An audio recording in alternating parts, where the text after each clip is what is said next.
This is making the tie-ins and some of the, there's a better shot here, and some of the fittings there, working around that.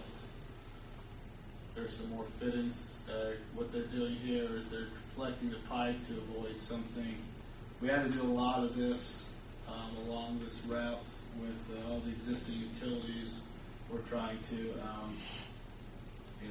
we're pretty much the last utility going in this area, and rather than being out into the field with, this reason we did not get easements, this is some of the things you have to deal with using existing right of way. Again, we're just there making a tie in there, I think. And here's another shot. This is a case where the boring had to be low because the grade drops off on the other side of the road. To maintain 4 feet over here, you had to be at about 7 feet here, so you had to. This existing pipe right here was put in as part of the other project, and this is kind of the connection point for the two projects. This is up at the flat rock intake structure.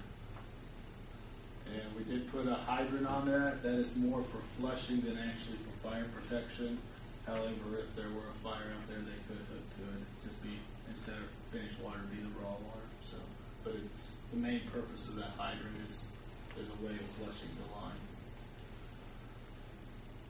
This is a long time ago because this was taken after a rainstorm, so I know it's been a long time. The reason being was I think there may have been a potential complaint about this new line causing some problems, and they wrote a document. You can see that they did have some ponding out here near the trench. This I think is a mailbox here, but it did not.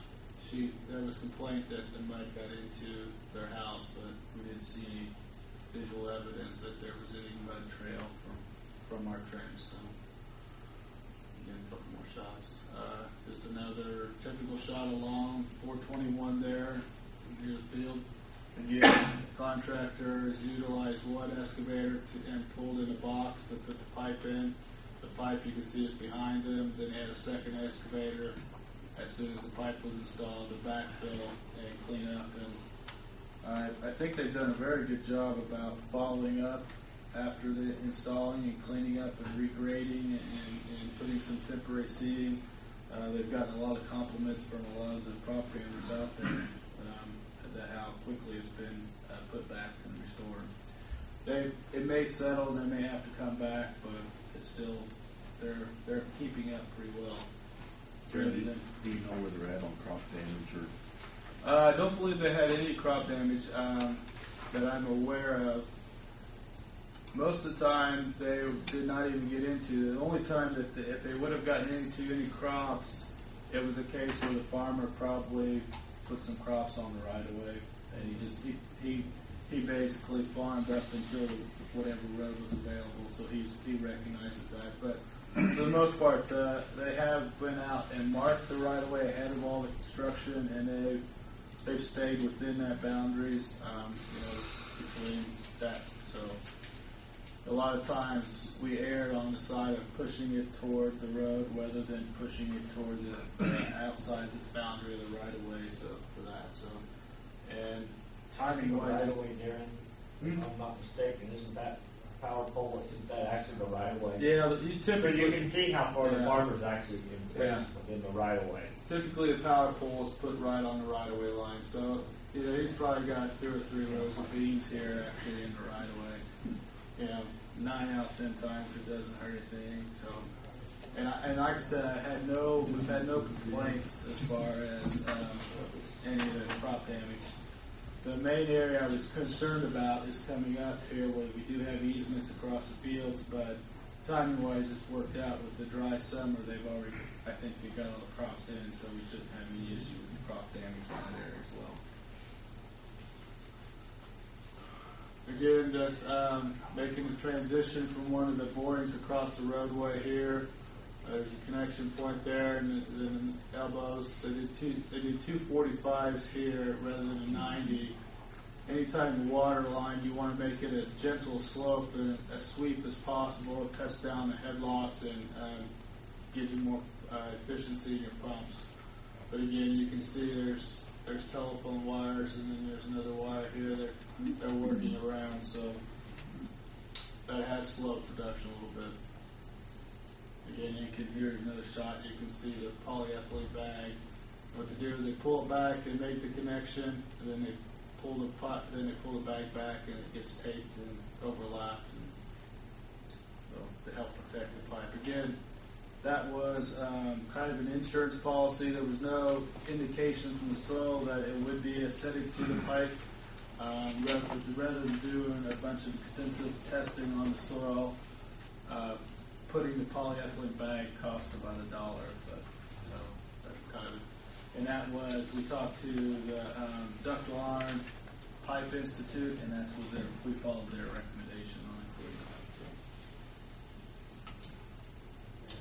that. This is a shot we had to cross the water line, went across here. You can see the stake here is where the water line was going to be. I think they took this photo because they were concerned about the mailbox and some of the landscaping there. They were able to save the mailbox, that first tier of landscaping they gave. And then here's another boring connection along 421. Here's a butterfly valve that you're required to put in when you cross Cliffy Creek. You put a valve on each side of the creek so that you can shut off if there's ever a problem. You also have a couple cork stops here and here across the valve. They can tie in, they can put a meter on there to make sure that there is no leakage in this line, and they can test that. That is a requirement from DNR, so any of the major stream crossings will have that.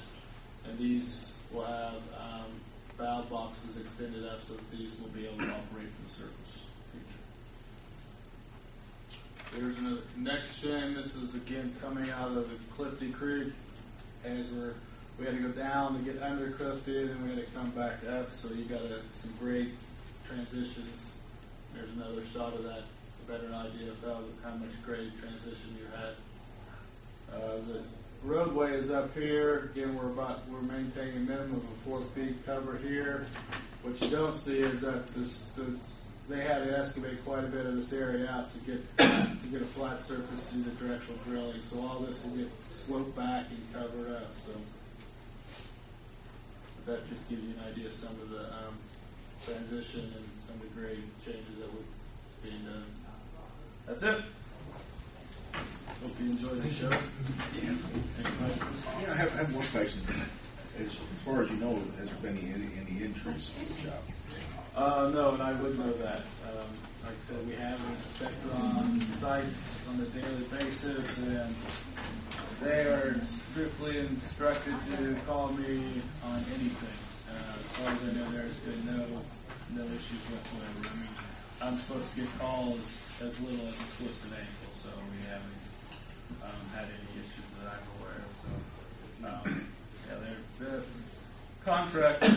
the contractors are much more safety conscious than they were when I first started this 20 years ago. So, they're all required to, they all wear hard hats, they all wear earplugs, they all have safety glasses, and they all have to wear safety vests as well. And then, of course, they have anything over 4 feet deep, they have trench boxes that they're pulling as well. So, do they use them as often as they're supposed to?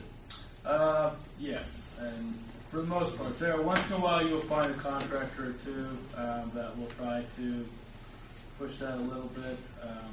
But these guys here have been fairly consistent with The first couple photos that you showed, I had a concern.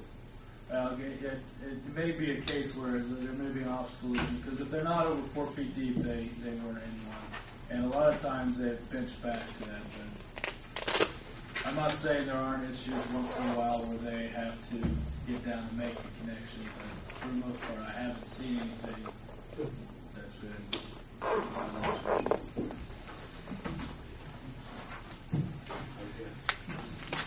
Anything else from the board? Anything from the audience or department heads? Hearing none, I entertain a motion to adjourn.